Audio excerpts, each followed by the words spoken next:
Salut à toi et bienvenue dans cette nouvelle vidéo. Je fais cette vidéo vite faite pour attirer l'attention ou passer un message à ceux-là qui cherchent le travail au Canada. Donc si aujourd'hui tu cherches le travail au Canada, regardez bien cette vidéo jusqu'à la fin parce que je vais vous donner quelques informations qui vont vous aider, qui vont vous débloquer l'esprit sur ce que vous devez faire et la façon dont vous voulez voir, notamment ceux qui cherchent du travail à partir de l'Afrique. Donc, je ne vais pas trop faire le bruit. Je vais commencer par vous raconter une histoire. C'est l'histoire d'un jeune homme que je connais particulièrement. Je ne vais pas citer son nom. Peut-être je ferai une vidéo, une interview avec lui où il va raconter lui-même son histoire. Comment est-ce qu'il a fait pour décrocher un emploi au Canada. Donc, cette vidéo risque d'être un peu longue, mais je pense que cela vaut la peine. Donc, c'est un jeune homme qui a grandi en Afrique, notamment au Cameroun, qui a fait ses études comme tous. On était au lycée ensemble, j'étais son grand frère académique. Voilà, il a cherché les moyens pour aller au Canada. Il n'a pas trouvé moyen, il n'a pas trouvé les moyens. Et ce qu'il a fait, c'est qu'il est d'abord allé en Europe. Ok, il est allé en Europe, notamment en Suisse, où il a fait ses études. Ok, lorsqu'il était en Suisse, il a fait quelques années en Suisse, moi je suis venu au Canada, on était toujours en contact. D'accord? Il a eu ses diplômes en Suisse, il est venu ici passer quelques vacances, il a une famille ici, il a passé ses vacances ici, et après il est rentré. Il est rentré en Suisse, terminé ses études, avoir son diplôme, il a commencé à travailler. Donc, ensuite, il a demandé l'admission dans une université ici. Je ne pense pas qu'il a commencé à travailler. Je ne pense pas qu'il ait commencé à travailler en Suisse. Il a demandé l'admission dans une université ici. Et figurez-vous qu'avec son diplôme qu'il a eu en Suisse, ça a été rapidement, déjà même au pays, le diplôme université qu'il a eu au pays était reconnu ici au Canada. Il a eu une admission avec une bourse. Il a eu une admission au Canada avec une bourse à partir de la Suisse. Il est arrivé au Canada, imaginez ce qui est arrivé. Il est arrivé au Canada, il a changé d'université. Ok? Parce que l'université dans laquelle il était, la première université dans laquelle il était, il est arrivé en retard. Donc, il y a certains cours qu'il ne pouvait pas, il y a certains... Bref, il y a quelque chose qui bloquait à un endroit. Je ne vais pas entrer dans les détails. Il a changé d'université. Et en changeant d'université, il a encore eu une bourse. Vous comprenez bien? Il a encore eu une bourse. Une autre partie saillante de l'histoire de ce jeune homme, qui est très intéressant, c'est qu'à côté de ça, il avait un job. Un job étudiant, écoutez-moi très bien. Et son job étudiant n'était pas un job étudiant, c'est-à-dire il n'a pas réfléchi comme la plupart des personnes qui quittent de leur pays et viennent ici avec cette habitude de faire n'importe quel type de job. Oui, au Canada, il y a n'importe quel type de job, dépendamment de ce que vous voulez. Il a fait un job, il était assidu dans son job, ok, il était assidu dans son job, et un jour, en discutant avec lui, je lui ai dit, tente de changer ton statut, demande un contrat de travail à ton employeur actuel et essaie de voir ce que ça va donner. Et c'est exactement ce qu'il a fait. Il a demandé, en fait, il y a un poste qui s'est ouvert dans son entreprise. Vu qu'il a été sincère avec son patron, il a dit à son patron, voilà comment, voilà mon background, voilà. Et en plus de ça, il travaillait bien. Qu'est-ce que le patron a fait lorsqu'il y a eu ouverture d'un poste? On a lancé un concours pour recruter quelqu'un et la personne qu'on a recrutée, c'était lui. Et avec un statut étudiant, son boss lui a signé un contrat de travail et a fait toutes les démarches pour l'employer au Canada. Ce qui fait qu'il y a de cela quelques mois, il a changé de statut. Il est quitté d'étudiant à travailleur au Canada. Voilà donc ce que moi je veux que tu retiennes dans cette vidéo. Lorsque tu viens au Canada, ne suis pas la foule. Ce n'est pas parce qu'on te dit que lorsque tu viens au Canada, il faut que tu termines tes études. Je m'adresse surtout à ceux-là qui ont un background élevé, qui ont des diplômes et qui ont de l'expérience dans leur profession ou bien dans d'autres professions. Oui, au Canada, tu n'as pas besoin d'avoir de l'expérience uniquement dans le domaine dans lequel tu es allé à l'école. Non, ça c'est une fausse croyance. Tu as l'expérience, tu as fait les études, je dis n'importe quoi en médecine, et que tu as travaillé dans le secteur commercial, tu as de l'expérience dans le secteur commercial. OK? Tu as fait la comptabilité, tu as travaillé comme, je sais pas, comme secrétaire quelque part, tu as de l'expérience dans le secrétariat. That's it, c'est tout.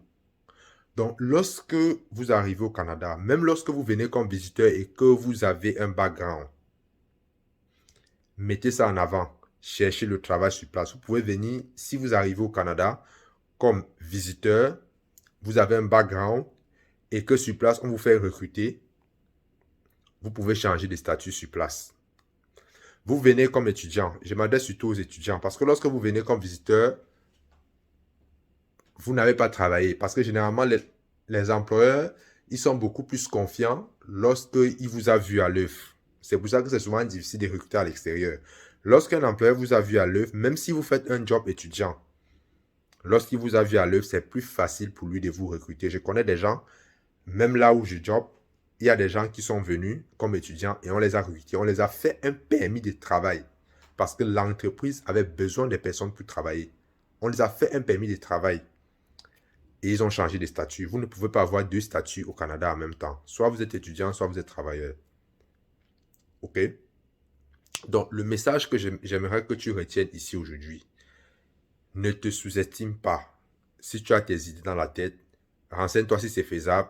Regarde s'il y a des gens qui ont déjà fait cette chose. Sache que toi également, tu peux faire. Donc, deuxième élément sur lequel je vais attirer l'attention, j'ai discuté avec beaucoup de jeunes, notamment cette semaine, notamment 3 jeunes, et j'ai fait un constat qui revient. Le constat, en fait, c'est que je constate qu'il y a des gens qui sont prêts à accepter n'importe quel job pour entrer au Canada. Alors qu'en réalité, ces personnes valent mieux que ce qu'elles pensent. J'ai discuté avec quelqu'un qui a un background extraordinaire en comptabilité, mais lorsqu'il m'envoie son CV, je vois qu'il a fait son CV pour trouver un travail de manœuvre. Pensez-vous vraiment qu'on va laisser un travail de manœuvre à un Canadien ici? Parce que vous devez savoir, c'est pas parce qu'on voit le Canada à l'extérieur comme on voit. Il y a des Canadiens qui font des travaux de manœuvre, c'est vrai, ils n'aiment pas trop ce travail. Vous pensez qu'on va laisser un Canadien, même pour les petits travaux, aller recruter quelqu'un pour faire ce genre de travail? Non. Contrairement à ce qu'on pense, il y a beaucoup plus de postes à responsabilité que de postes qui ne requièrent pas beaucoup de responsabilité, qui ne demandent pas. Il y a beaucoup plus ces postes au Canada. Pourquoi? Parce que l'effort qu'il faut faire pour atteindre des postes élevés, peu de personnes sont prêtes à faire ces efforts, à faire cet effort-là pour atteindre des postes de responsabilité. C'est pour ça qu'il y a énormément de gens qui cherchent des travaux qui sont dans la moyenne, c'est-à-dire 20 000, 30 000 dollars par année. Mais à partir de 50 000 dollars par année, vous voyez, la foule commence à se rétrécir. Donc, ce que je veux que tu comprennes aujourd'hui à travers cette vidéo, sur ce deuxième point, faites confiance en vous, cherchez le travail dans votre domaine de compétences ou un domaine dans lequel vous avez l'expérience et ne vous sous-estimez pas. Ne vous sous-estimez pas. Si un travail est pour vous, le travail là sera pour vous. Faites juste une recherche d'emploi, faites correctement votre CV, recherchez l'emploi sur des sites, soyez un peu créatif et soyez persévérant. Soyez persévérant. OK? J'ai écrit un livre dans lequel je montre comment de A à Z, vous pouvez trouver le travail au Canada. Je vous donne des sites que tout le monde connaît et je donne également des sites que peu de personnes, même au Canada, ne connaissent pas. Ce sont des sites que j'ai découverts quand j'étais étudiant. J'ai cherché le stage. J'ai découvert beaucoup de sites. J'ai découvert des organismes ici qui encouragent des immigrants au Canada à aller vivre en région. Ça, c'est un conseil que je vais vous donner. C'est un petit secret que j'ai écrit dans ce livre-là. Il y a des localités au Canada où la demande est plus élevée que d'autres. Il y a des localités où la demande est plus élevée que d'autres. Il faut connaître ces localités. Et c'est là-bas que vous devez cibler. Des localités où les entreprises ferment à cause de la main-d'œuvre. Il y a des localités comme ça. Il y a des organismes aussi au Canada qui cherchent des immigrants à l'intérieur comme à l'extérieur. En principe, c'est à l'intérieur du Canada. OK? Dans ce livre, je vous montre, je fais une vidéo que j'ai mis dans le livre où je vous montre une lettre que j'ai eue d'une de cette agence qui me dit, où un employeur dit, s'il ne trouve pas au Canada, il sera obligé d'aller chercher à l'extérieur. C'est autant de choses que vous devez savoir. Et le plus important, c'est d'être persévérant. Je pense que pour avoir nos diplômes, tous les diplômes qu'on a eu, on a été persévérant. Parfois, on a échoué une, deux fois, on a été persévérant. OK? Lorsqu'on élève un enfant, il grandit, on est persévérant. Il y a beaucoup de choses que lorsque nous faisons dans la vie, nous sommes persévérants. Mais lorsqu'on veut immigrer au Canada, la persévérance s'enfuit. Donc voilà, j'ai promis de faire cette vidéo pas longue. Donc j'aimerais que vous reteniez, lorsque vous pouvez venir au Canada avec un statut, changer votre statut de la recherche au travail au Canada, il faut être persévérant et faire une bonne recherche ciblée, faites bien votre CV. Et troisième élément que vous devez retenir, faites-vous confiance, ne vous sous-estimez pas. La façon dont tu te vois, c'est comme ça que les autres vont te voir. Si tu penses que tu es petit, les autres vont te voir petit. Et si tu penses que tu es grand, les autres te verront comme un grand. Ce que tu fais est plus important que ce que tu dis. Ciao.